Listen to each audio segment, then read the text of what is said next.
got a good amount of people here. So I think with that, we'll go ahead and get started. Good afternoon, everybody. Again, thank you so much for joining us today. We're going to be talking threat hunting with Lumu, how to do that. For this training in particular, I asked Jeff Wheat to join me. Jeff is our Chief Technology Officer. He ran a SOC and a incident response team for a number of years. He's very, very well versed in the world of threat hunting.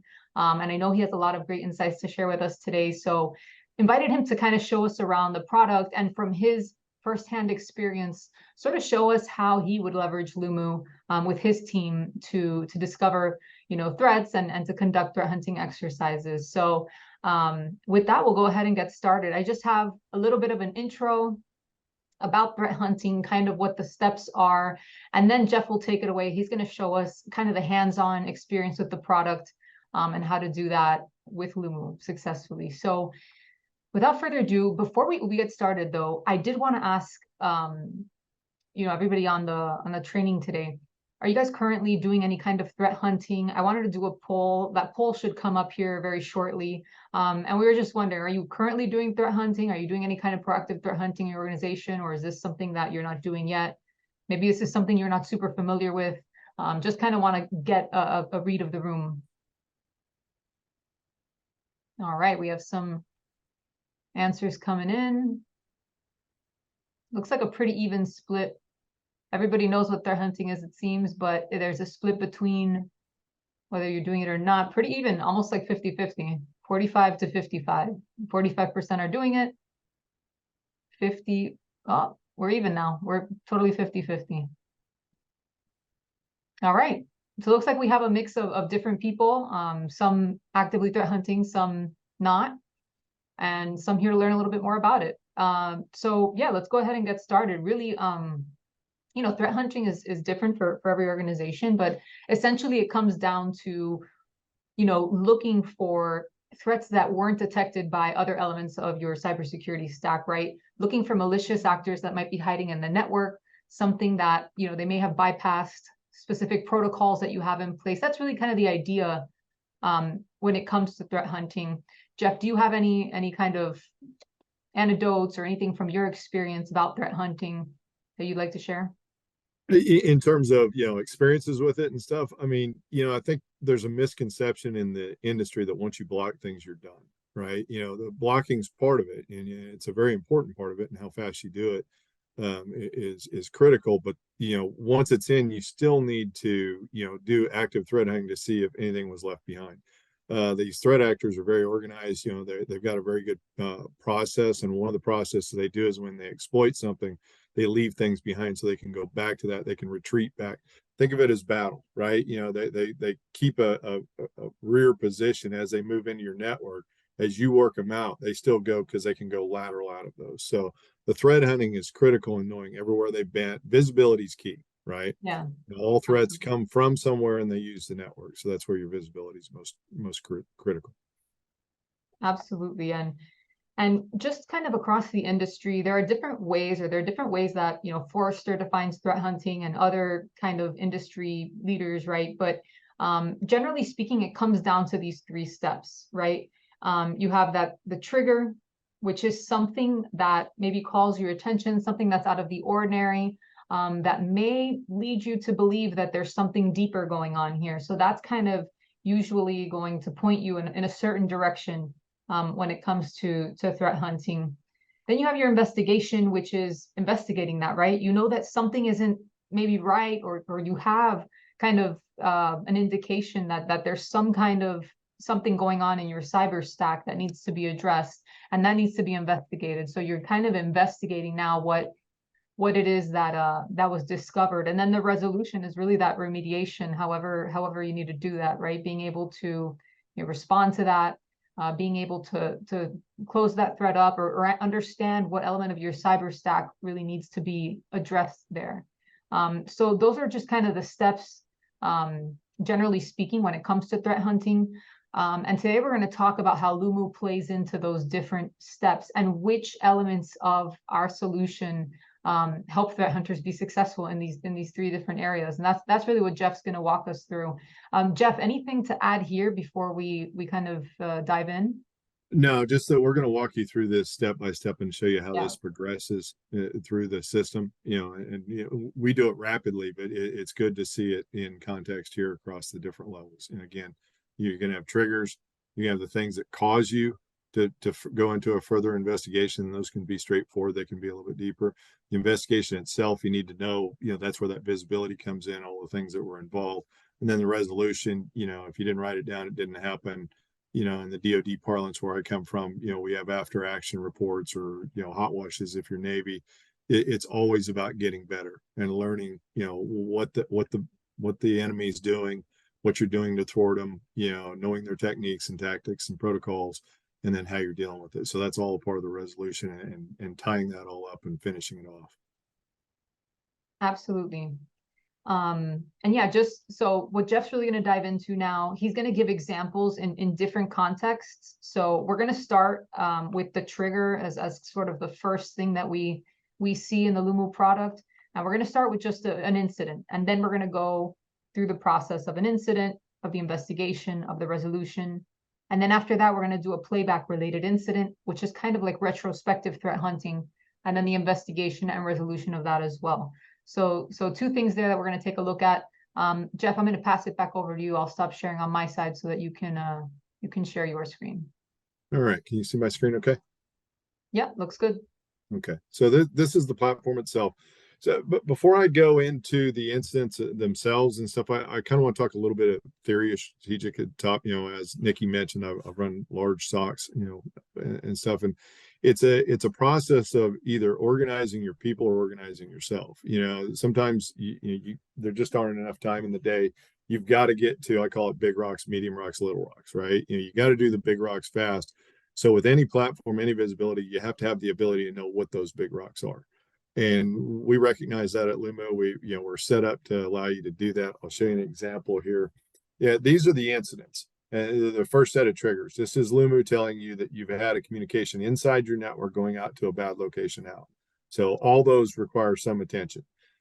We automatically block that for you. That's a good thing, but you're not done at just the block. So one thing I would recommend is going by, and we provide you a labeling capability. Not only do the label by functionality, it could be the guest network, it could be the admin network, whatever, but also by business relevance. And in this case, we want to look at the things that are high business relevance. What are the biggest impacts to the business? Think of these as the crown jewels.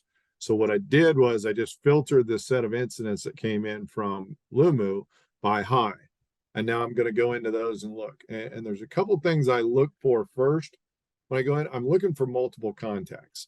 And the reason I'm doing that is if it's a one-to-one contact, it's a high probability. It doesn't mean I'm not going to go look at that, but I'm not looking at it first, right?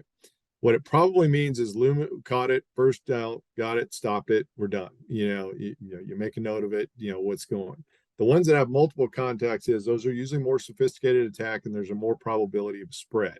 Okay. So I'm gonna go down here to this 139.61 and click on that and open that up. All right. So this is the first screen you see. You can see across the top, you can see it says we were automatically responded, so it's blocked and it'll show you, I'll show you a view down here what we blocked it with. But you're gonna have detections, highlights, threat intel, and attack matrix. And I'm gonna go across these and tell you what you're really looking for. Okay, so the first thing on this page, this is telling me which endpoints were hit, right? Which endpoints were in communication with it, number of contacts. I can open those up, find out more. These are proxies in this case, so it's not an endpoint. I'm not dealing with a specific process. So, okay, so I understand that. My next deal is I'm gonna go to the highlights. And it's going to tell me when the first contact was, how fast it was to respond. In this case, we responded in 29 milliseconds. It's really good, right? So this is blocked, and we did it on the Fortinet firewall in this case. So if you had to do a deeper dive, that's where we blocked it. So from then on, the access control list in this Fortinet will now be blocking that location. We do it via an API, and the Fortinet does their internal processes that go internally block that. It's high business relevance. That's what we sorted on. But what I want to see is the attack distribution. How did this work? And this pattern here shows that the first one came in was ICS1. And that, looks like a spread. It looked like it went into 1 and moved to 2, right? So I kind of want to further run that to ground. So I'm gonna look at the compromised radar. Let me tell you something about the compromised radar I'm always looking for. When machines interact with things, this compromised radar, it's going to be very deterministic. It's going to be, long spikes. It's going to be, it looks like a machine is it in a repetitive process. When a human gets involved, it gets random. And anytime a human is in your network, you need to pay attention because now they're motivated. They see a way in. They're going to try different techniques, and I'll show you the MITRE ATT&CK matrix on some of the techniques they can use. But that tells you that a human was trying to interact with this. And in this case, this random kind of shape on this compromised radar is what I'm looking for to trigger me to do a further investigation on this. Right. And in this case, email wasn't the source. If we have email connected with you, what we're looking for in your email are these same locations buried in the emails. If we see those, then we cross correlate that to the attack so that that's a part of your remediations. We know this came in through email. So it's either through, educational campaign, whatever, or tuning your Mimecast, whatever is working over on that to actually do that. And we'll work with that to Hey, actually Jeff, stop that as email as the attack surface. Go ahead, Nikki. going back to like the compromised radar and just seeing kind of that frequency of contact, how would a threat hunter kind of use that in their day-to-day or kind of to help their investigation? In terms of how would they use this to determine if there's an attack? What I was referring to is this odd shapes. If I take out, these were all on the same day, so it's all going to go away. Now these boxes over here allow you to remove different things in it. That might help you clarify. Like if I had a bunch of spikes on Monday, Tuesday, Saturday, Sunday, I could take those out to see this actual pattern. And that pattern is really, it's a bellwether. It's a trigger for me, right? It's telling me, okay, I've got asymmetric activity in my network. Asymmetric is a human. Symmetric is a machine. We tell machines to work on a timeline, to work in a certain fashion, in a timed fashion. Humans don't operate that way. So that's where this is important in giving you that clue. Okay. So let me go back up and all right. So based on that, it's got my attention. Okay. It looked, there were some kind of signs that it may have spread from one to others because of the timeline and the way it moved and the compromised radar. So the next thing I'm going to do is I'm going to go to the threat intel tab. This is going to tell me what the threat triggers were. And in this case, this is a malware family called Agenimus. All right. And so why do I care? Well, as you speed down or spin down to the external articles, you can see this is a Cobalt Strike family. Cobalt Strike is a serious actor. That's an organized group out of Europe. It's like Emotet and other others. They have an arsenal of tools at their disposal. So that's your clue to do a further investigation. Keep going. You can click on that and go read it. It won't show up on the screen. That's why I'm not clicking on it. So the other thing after that I want to know is I want to see their MITRE ATT&CK matrix. Okay, this is a significant one. If you think of this MITRE ATT&CK, just to give you some background, one of the things I did was I was a CISO running an incident response company as the incident commander for a number of incidents that we did for customers. What the threat hunters do in this case is they look once the enemy tells you who they are, and we're telling you who they are. They've told us who they are. We're telling you who they are and what their techniques are. Once you know their techniques, the hardest thing in the pyramid of pain and making it hard for them to get into is for them to change their TTPs. Those TTPs they've developed through research and development. It takes a lot of effort to get these techniques, and they use them over and over because they work, right? If you understand what techniques they're using, it allows you to get ahead on the chessboard in front of where they're going. So what you're looking for, this looks like an early initial access. They're up here. If you think of this in the kill chain as going left to right, these are the techniques they use as the attack progresses, as it gets up to the point where they're pulling data and giving you ransomware, right? So, and this doesn't mean that they used all these techniques in you. These are the techniques that they've been observed as using against you. So knowing the techniques when you're remediating, okay, so that these had local accounts. Had they gotten farther, I probably would have seen PowerShells. There would have been a response, and I'll show you. I've got another example in here where PowerShell was used.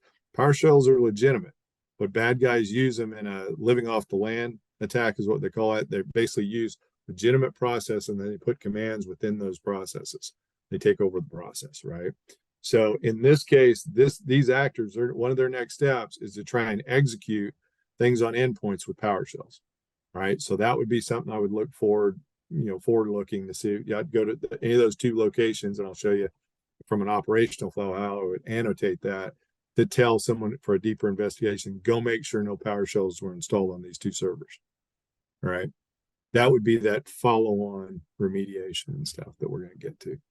So with that, Nikki, did you want to go back? Do you want me to go straight into investigations? I mean, I kind of did, I guess, but Yeah, I mean, I think with the investigation, I kind of like hearing a little bit about your experience, and I know I'm sure the audience likes hearing a little bit about your experience when you were threat hunting, um, and just how you would use this data, right? I know that you mentioned threat hunting was just something you guys would do every day proactively, um, and I guess from yeah, your experience, how would you use some of this stuff on a daily basis, right? and we were looking for triggers, a number of things Yeah. even after you've, uninfected the victim. The bad guy tries to come back. They don't give up. So, it's diligence. We used an endpoint called Carbon Black.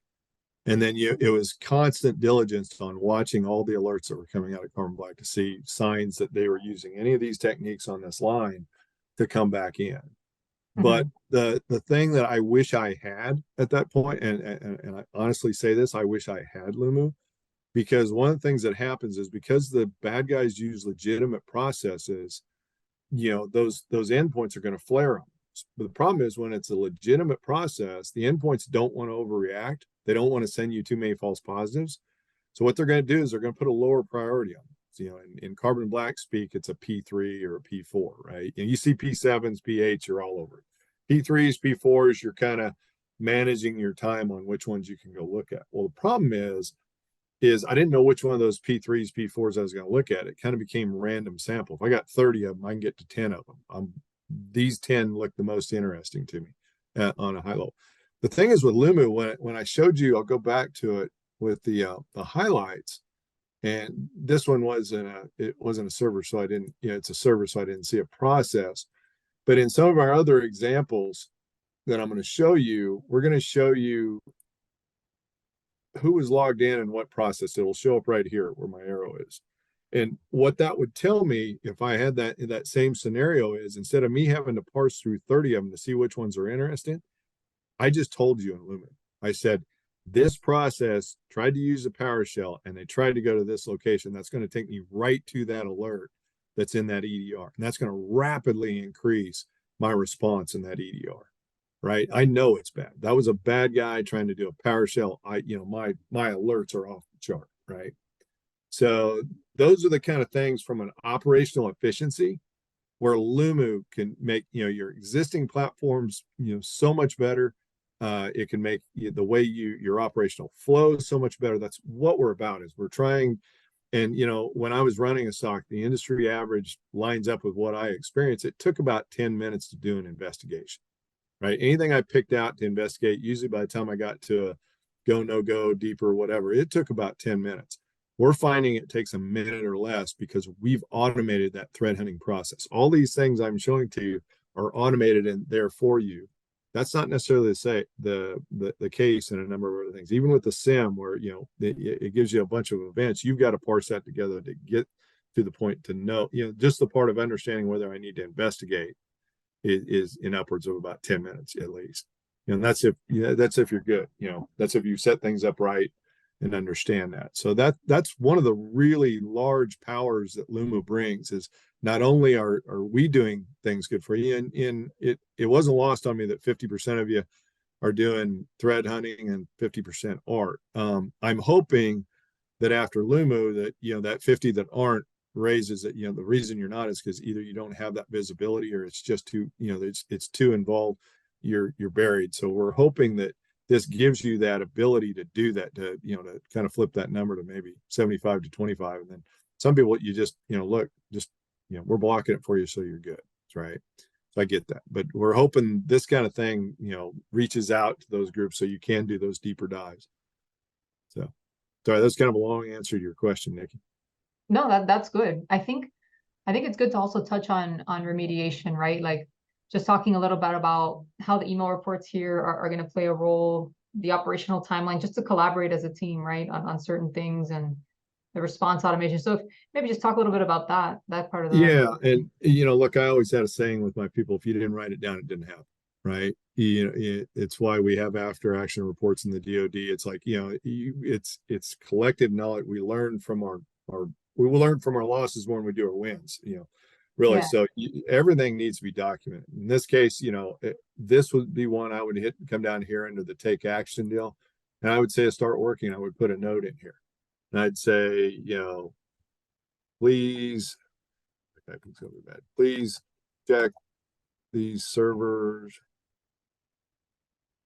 for any PowerShell activity. I based that off of, I had two of them that were done. They did spread, so that's why I'm checking to see if they put anything in there that helped spread it.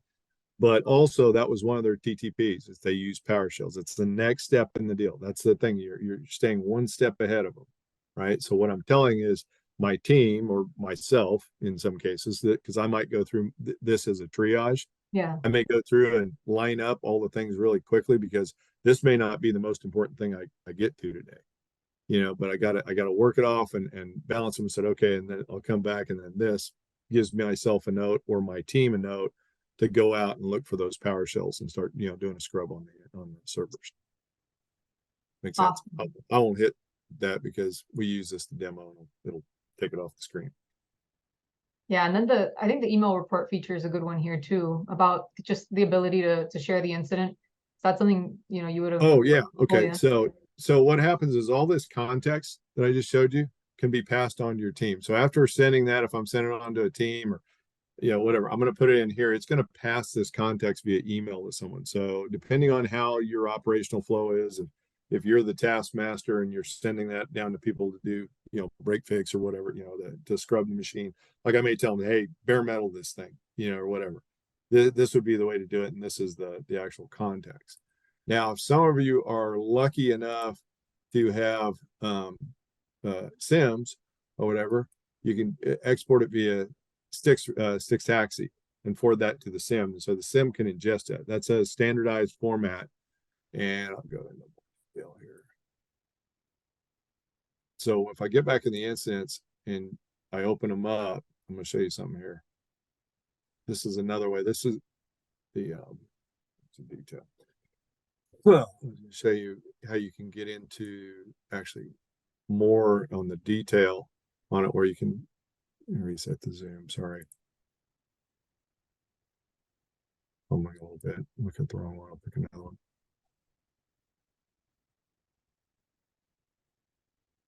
I was going to say that export. I was going to show you a machine version of that. I'll get that to you in a second when it pops up. But right now, it'll give you. It almost looks like a programming language, and it really kind of is. It's a scripting. So what's going to happen is your SIM's going to take that and ingest that and put it in as a part of their advanced algorithms. So awesome. Jeff, I think in terms of playback, let's touch on that a little bit, because our playback feature is kind of plays a big role here, especially when it right, comes to and like it's one of the retrospective. things. It's one of the things that differentiates us. Yeah. It's, I don't know if you how long you've been in this industry or whatever, if you've ever heard left of boom or right of boom, right? Right of boom is after, think of boom as the event, right? Right of boom, the playback is one of the features we have that would be considered right of boom. What it's doing is it's recursive looking back. What we do is, we have an illumination process. You guys have, probably all heard this, where we're going to go through, we're going to trigger on the IOCs we know, then we're going to look for anomalies of interest, things you didn't ever talk to, anomalous behavior. Those create anomalies of interest. You don't get incidents off those. What we do with those is we cross correlate those against the known bad guys. When we find it, that's a new IOC. That's a bad guy that, we used to be in one location and they've moved to a new location. So think of that as almost a 0 day from a location based. In the industry, there's a lot of advanced persistent threat, right? They're in your network. Just because these guys got in, they don't execute. They run it like a business. They may have 20 of you they're working off, right? So they hide in the weeds in your networks and work it off, and they're trying to get as much value out of your network as they can. Data, number of things, compromise as many things as they can. And when they see you're looking, or when they see you stop them, that's when they try and detonate, right? That's how it happens in the incident response. That's why I meant with the digital forensic people in there. They're hand fighting these people because the bad guys know we're trying to stop them, and they're 2 steps out in front of them because we know they're TTPs, and that's how that works.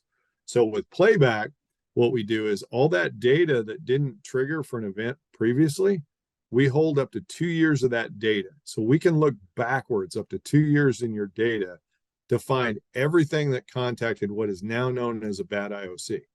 And that's critical. That attack distribution I showed you, I'll pull it up again under the highlights section.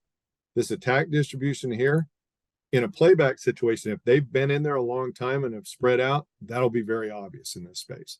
It'll show all the things that was connected. So basically what that's done for you is, and my threat analyst at the prior life, we got paid $400 an hour to go follow the breadcrumbs back to find the first contact and every contact since.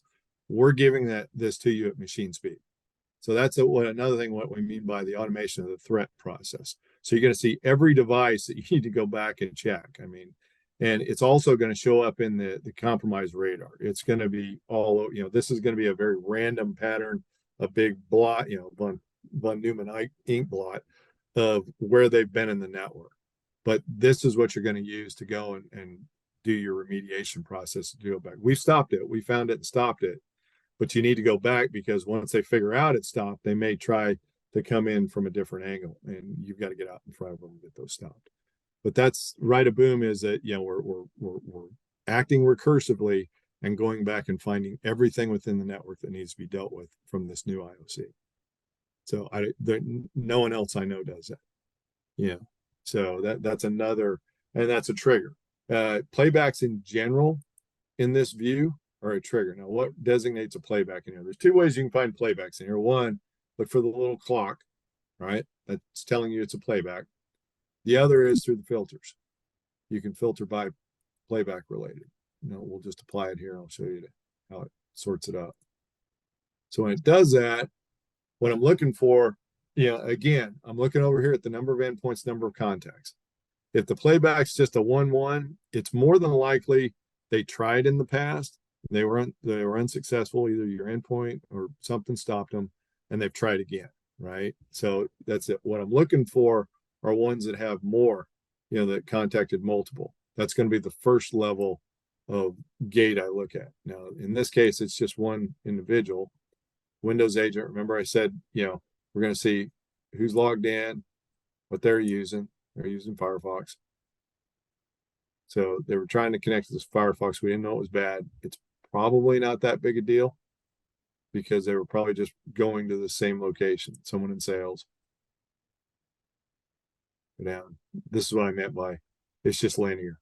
This is when you see a radar like this is linear, right? This isn't a threat actor in moving around in your network, right? In this case, the salesperson has just gone back. Now, what I want to show is here's the first time they were in. We discovered here that it was an IOC, there's a known IOC, and it may have been that this particular location got compromised between those 2 times, or just before, and now it's known. So, once we knew it, we blocked it in 75 milliseconds and then showed you everything. We blocked it on the Cisco in this case. Okay. So, again, okay, see, that's a fairly serious minor attack method, which, the bad guys compromise sites and then get you to click on things in the site, they put in there that take them to a link that they can put the precursor malware on that device, which is really the equivalent of putting tape over the latch on your door. They're usually, when I was an incident responder, we did 75 incident response in 45 days on the Hafnium exploit on Microsoft Outlook. And what that was, and this will give you a clue as to how organized the bad guys are. Microsoft put out a vulnerability report on the Exchange servers. The bad guys immediately reverse engineered them so that they could go through that exploit and put in a back door. It was basically a password activated thing they could go to whenever they wanted to. Didn't matter if you patched it after that. But they beat a large number of people in the world to patching that. And that's what, that's their techniques. When they see something that they can exploit for large financial gain, they're going to reverse engineer that and look to put a different exploit in. That's why you have to be able to go back and check, do that further investigation to see if, I call them Easter eggs, if they left any Easter eggs in there to go back to later.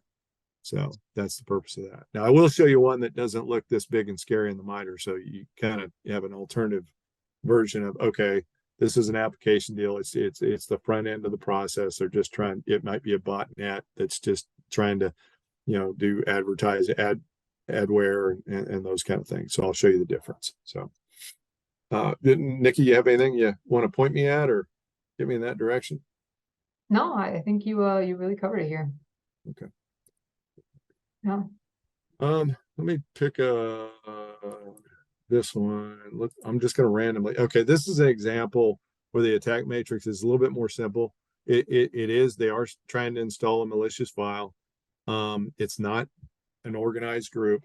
It's probably adware or whatever. It was one. If you go back to the detections, the highlight, it was a 1-to-1. We caught it and blocked it. It's probably a lesser activity. So that's an example. Two examples of, hey, pay attention versus I think we're good. This one, I'd probably just go over here and go, okay, looked at it, close the incident and type in there, probably minimal impact, whatever, keep an eye out. If they come back, then that may be different, but you can kind of start to write them off. And when you look at the platform in terms of operational flow, when you look at incident, what's the difference between incidents and activity? Activity is a scope over time. It's going to give you a pitch over time. Think of incidents as these are things that are coming into your workload pipeline that you need to work off, right? That's the mentality that those are in. The same things are in incidents or in activity. Activity is just tracking it over time. So it's kind of the big picture. So if I go into activity, you're going to see these same things in here. Let me move my thing down. You can set the deal. Sometimes I like to do this to see just the attack pattern across time, right? And sometimes this is for your own good to kind of see, hey, are we getting better? This is when we first got Lumu. Now we're starting to clean up. We're not getting hit as much. That's good not only for your own knowledge, but also for your boss's knowledge or whoever's signing the checks. It's like, look, we weren't secured by dumb luck. They were hitting us. We've got Lumu in here now. We're cleaning this up. They still come back. When they come back hard, we're going to see it, but you're protected. This gray line is your network activity. That's also your clue as to where are the collectors operating correctly. Are we getting those logs in? If that goes flat, then they need to come over here and check one of your collectors, make sure we're still collecting, that something didn't kick that off. We'll tell you anyway. Operationally, we watch it 24/7. If one of your collectors goes down, we'll let you know. But That's awesome. Yeah, Jeff, I think we can open it up to some questions. See if anyone has questions about okay. threat hunting, about maybe what we showed today. Anything really. Feel free to submit your questions, guys, either through the chat or the Q&A function. Either way works. Let's just give it a couple seconds for some questions to come in.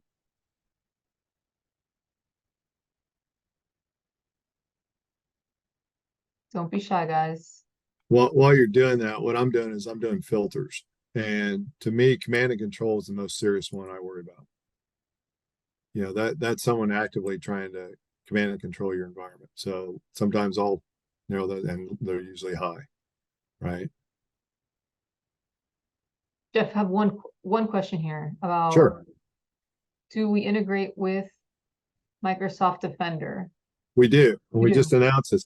We're really excited about that because that's a game changer for a lot of small businesses and small MSPs and stuff that are mainly just doing Defender. We're able to do this activity and then activate the response in Microsoft Defender now. So we have a full integration with that. So that's huge in terms of reducing the amount of cost it costs those small businesses. They can't afford every. I came from environments that had every shiny, golden shiny object known to man. They can't afford that. So that provides them the best turnkey solution with a Lumu and Defender implementation to be able to actually have it automatically blocked, but also have the ability to see what's going on and have that visibility instead of just having to hope. hope is a strategy. Hope my tools are actually blocking it. So. Oh, got another question here, Jeff. How much time does Lumu take to deploy and manage? So I guess in terms of like deploying the product and then Right. you can say a So day, I guess. we have over 80 integrations out of the box. I mean, it takes anywhere from 20 minutes to we might, when we get into a large scale organization that has multiple collectors, and stuff, we may be a little over an hour. And there is no, in AI and Sims and a lot of things, you talk about the learning process, machine learning, right? It has to learn the process. We don't have that. We're responding immediately as soon as that operation's up. We'll immediately start finding things. So there isn't a several month training period or whatever of the software or whatever. So it takes about 20 minutes, out of the box. Let me show you with an integration. Say, for example, the data collection, we wanted to get your DNS data from the Cisco umbrella. It's as simple as activating that. Okay. And We're our definitely known experts, for our ease of integration. right. I've spoken to a lot of different customers, and I think that's a lot of the feedback that we get pretty commonly is that it's very easy to set up. Yeah. And same with the response. You can see the ones here, Yeah. CrowdStrike, FortiGate. I just want to add a FortiGate. It's activate. Yeah. Oh, other question here, Jeff. Go ahead. Does this threat hunting feature require a separate Lumu product? No. No, the threat hunting. Well, okay. Let me categorize that. In North America, we do have an insights version that just gives you this information. That's the only version that doesn't give you all these insights is the free version. If you got a card and you wanted to kick the tires, we'll tell you what's hitting you, but we don't give you the context. We do have the insights that gives you all of this, all these insights, just like it says.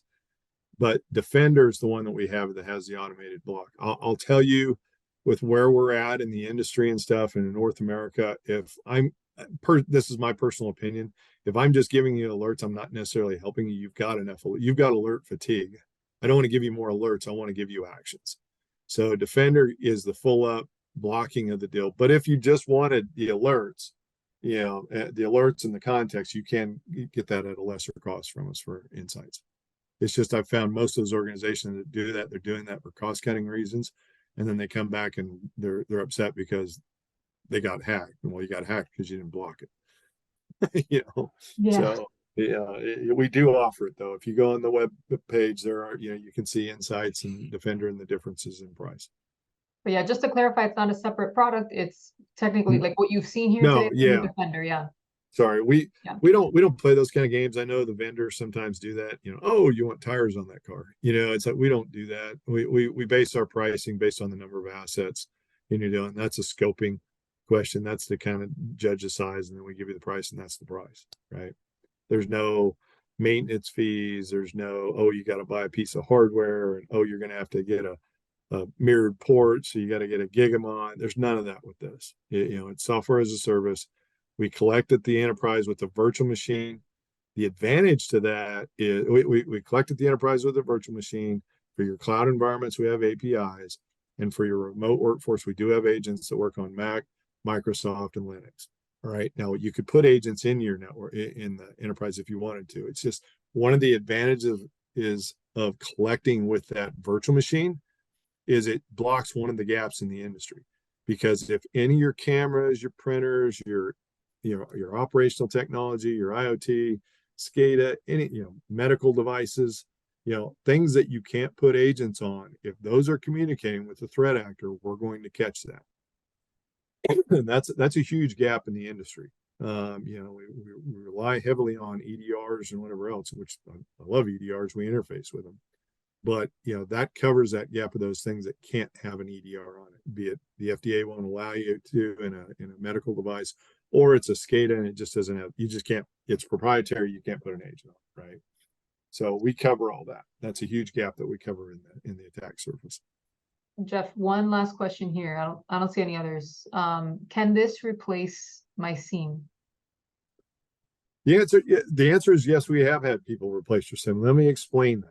Okay. Now, if you have a SIM because you're trying to tease out these alerts and stuff, yes, we can replace it. If you have a SIM for regulatory reasons that you have to store, user logs for a period of time, the answer is partial. And what we've had companies do that are coming out of the SIM experience, they because of cost, because the SIM cost. You look, I love SIMs. I worked with a lot of SIMs, right? But the labor cost to run them and the storage cost is going through the roof. Costs of SIMs are going to the right and satisfaction is going to the left. So what these companies have done to save costs but still get the functionality is they've put in Lumu, but then they've taken the regulatory part that had to store the like the user logs, and they put those in a less expensive storage facility and applied something like Elasticsearch or something like that, so they could query those if they needed to in reverse. So they've met the criteria for the requirement and the controls, be it FFIEC or whatever, that they could go back and do that. But their operational efficiency was much higher using the Lumu because, of the simplicity of how we present it, the automation of the thread hunting, and the automation of the blocking. You don't get the automation of the blocking in the SIMs. That's an extra cost. Some SIM companies do have automation, but you're paying extra for it, right? Like Splunk bought Phantom. You're paying for the Phantom piece, right? So that's all inclusive in our product. Awesome. I do not. Nikki, you want me to take them into some of the intelligence as some more triggers, just from a strategic view? Do we have time? I mean, I think we have a couple more minutes. But if anything, you can just show them the global miter, and then we can just end with Yeah. that. See if another So, question or two come in, and then we'll call it. okay. So over here on the left, you see intelligence, and there's two levels of intelligence we have over here. One's email, and I'm going to get to that in a second. But from a strategic view, things that might trigger you. What we're telling you is over a period of time, you can see this month, the date, I could say last week, I could change it to whatever, this year, for trends. Think tactically and strategically. This is a strategic look. It's so if I'm going to look, what's hit me this week, what we're telling you is these are the types of techniques and the counts on them that you're experiencing. The threat actors that hit you are known for these things, and it keeps a running count. What that tells you, it's kind of a bellwether. It's like, okay, if I start, application layer is one of the most common. That's the less. Phishing is another, right? But it tells you, hey, we've had a lot of phishing campaigns.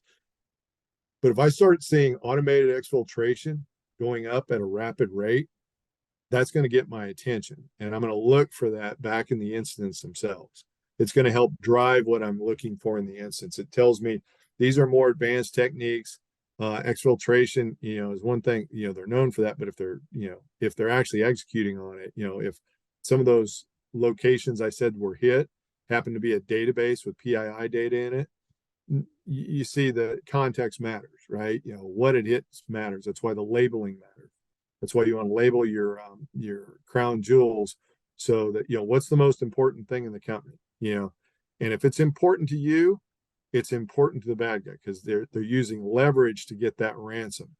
So if that's critical to your operations, if you're manufacturing and if I don't have this, I can't get to my customer database, I can't send out invoices, whatever, that's important to you and you can't be down, it's going to be important to them. And they're very smart. They're smart about the vertical you're in. They're smart about what are the things that push you. They're hitting schools. People go, why are people hit schools? Schools don't have money. Well, they have public money. And especially after COVID, parents don't want to hear you're not educating their kids. So that leverage is on the politicians in that district, in that city, in that whatever. So, they're using that leverage. Schools were paying out the ransom. Now they're having trouble getting insurance, right? So we do a lot of work with schools and counties and cities and stuff. The whole SLED market, as we call it, is really strong with us because of the price value that we give you all this stuff, because all of them are understaffed, right? They're just as a general rule. So maybe Jeff, you are too. when it comes to though this global matrix, from a threat hunting perspective, what would you do kind of learning about these techniques and seeing what's happening? What would you really do Yeah. with this data? So that's great. And Nikki's heard me say, look, I had my team, I'd put my junior analysts on it because it's a rolling training session on the TTPs and how the bad guys act. So within each one of these, you can see this highlighted area over here. If you click on it, It gives you a brief tutorial on what that technique is. And, in this space, the ones that, I always look for attitude and aptitude when I'm looking for my analysts. Aptitude is obvious. Attitude is curiosity. I want the ones that want to learn, that want to see it, because the bad guys are always changing their technique. So you've got to change with them and understand it. So if this excites you, understanding what they do, red team type stuff, right? If this excites you, what you do, our platform is awesome for it. Between the additional reading we give you, things like this, we're giving you that context without having to jump out, go look on the net, come back. We've done all that for you. It's all right here. Awesome. So, can I talk about the email real quick? Sure. I'll just do it real fast. Okay. So this is one of the features I love about us, and it's different too. We're not blocking your email. We're analyzing it, and we're looking for these locations that we're looking in the network in your email. What happens is if someone clicks on it and it tries to go out, that's when we block it. Okay. But when we block it, we also cross correlate it with what's happening. We give you a very high level strategic deals. You can kind of see the campaigns, but you can also see who the top recipients are. If this is my CFO, I'm going to start getting concerned. I'm going to look for whale fishing, for business email compromise or anything like that. But what I'm looking for, someone's zeroed in on me. Someone's done recon and understands that that's my CFO and they're hitting them hard, right? They're trying to get through to it. But in this, under this detail sign, if I look in details, here's all the emails that are associated with the attacks that came in. So with any one of these, I can open up, you can see the same counts, number of emails, the number of adversaries that came in. So I can see what they're trying to hit me with, what the email was, what the hash was for it. That's what we would have passed to this is what they're trying to implement and execute. This is what we would have passed to your EDR to look for as a part of that response. But you can also see, and this one's not that sexy, but when you see that it's hit 4 or 5, you can see the progression through the time. See, this was the first one, then this was the second one. It's not close enough proximity that I would think that was a spread. It was probably just, they hit a couple people in the deal. It was probably somewhat coincidence. I don't believe in coincidence, but when you see a tight pattern within minutes or so of that, rippling down with that email, someone's targeted you. And now it looks like, especially when you see this recipient was sent to this one as the from, you can see, it's kind of chaining through the email. Those are patterns that you can recognize. You can get out and stop, right? You can get out. Okay, we stopped it. You're fine. But go out just so that people recognize, and the way you can react to your email, because 90% of your compromise is coming through email. I mean, I saw that as instant response. The next 5 are as someone left a remote access port open. And then the last 5 are really advanced techniques, ATPs and stuff like that. So, hey, Jeff, I actually got a question about email. Someone asked, how does Lumu collect email data? So with Outlook, we have an API. So we just connect the API. It's sexy, just like the other ones, right? We're working on Gmail. That should be here soon. We have those two. You basically got the world. So we're working on that. If you don't have Outlook, what we do is we have you forward your spam. If you designate it as spam, we have it you forward it to us, and then we can cross correlate it with all this. That's an extra step. That's why we're trying to get Gmail done but with Outlook, we definitely, it's just a simple. We have out of the box. With Right. Outlook, we haven't out of the box yet. Right. Yeah, it's a layup. It's a why wouldn't you? And we're not saving your email. We're not collecting your email. There's no privacy issues. We're just scanning it for those locations. Awesome. I don't see any other questions for now. Yeah, so we'll just we'll call it here. Guys, thank you so much for joining us today. It was great having you all. And we will see you for the next product training next quarter.